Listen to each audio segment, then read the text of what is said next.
Hello, my name is Michael Letz, an aspiring healthcare professional with a major in interdisciplinary health services and minors in chemistry and biological sciences. Due to my interest in the subjects such as anatomy, physiology, and the humanities, I felt that a career in the healthcare field would be most satisfactory for me.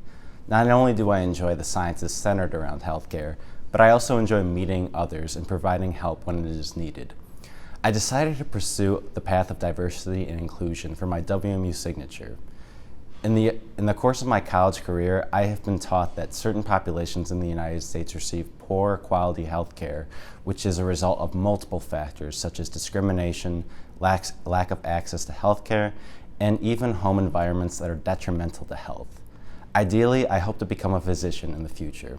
So in light of what I've been taught in my college career, I felt an urge to pursue the pathway of diversity and inclusion. For my peak, I hosted a presentation and a discussion on healthcare disparities amongst 3 separate populations and invited the audience to discuss these disparities and potential solutions to the problems.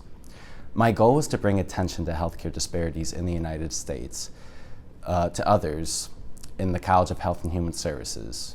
But this is also information that persons of any major could benefit from learning. Throughout my experience at WMU, I've enjoyed having discussions about issues such as healthcare disparities, access to healthcare and health insurance, and the rights of patients.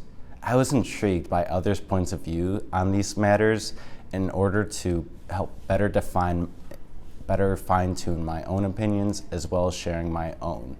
Extending the conversation to the audience members was reminiscent of my experience at WMU. Overall, and it assisted in reiterating some of my talking points, as well as reinforcing these facts in my mind and the audience members' minds. Some of my talking points included unintentional discrimination perceived by patients, a lack of data regarding certain healthcare disparities and health needs in the United States, and the vicious health disparity cycle that each generation faces when raised in a low socioeconomic environment. As stated earlier, I was educated on these disparities throughout my college career.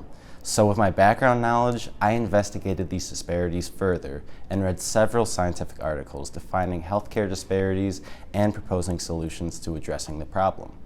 This is related to my pathway as I'm calling attention to these disparities amongst minority populations and potential efforts that may be utilized in order to address these problems in the future. My goal was to educate my peers on the topic and invite them to discuss how we may address these issues in the future. In fact, I invited some of my friends who are also pursuing careers in the healthcare field in hopes of initiating an impact on their future patients' healthcare outcomes. From this experience, I realized that prejudice could be unintentional and oftentimes unconscious. I hope to keep what I have learned in mind when I enter the healthcare field, avoid contributing to the statistics, and potentially even addressing and mitigating them. Upon graduation, I hope to acquire more knowledge, not only on healthcare disparities, but also on differences in cultures in the United States. Work such as volunteering in soup kitchens and mission trips will also help me provide me with the experiences necessary to acquire this knowledge. When applying to medical school, I will apply my knowledge to emphasize my awareness and concerns regarding healthcare disparities. And as I further my education in medical school, I plan to surround myself with people of many different backgrounds, hear their stories, and learn from their points of view. While I am certainly not a physician yet, I plan to work in the healthcare field as a medical assistant, an emergency room technician, or an EMT after college. Although these jobs have minimal patient contact, any interaction is significant for every patient. So it is important that I and my colleagues strive to optimize our communication skills with patients and provide every person with healthcare that is exceptional. Thank you.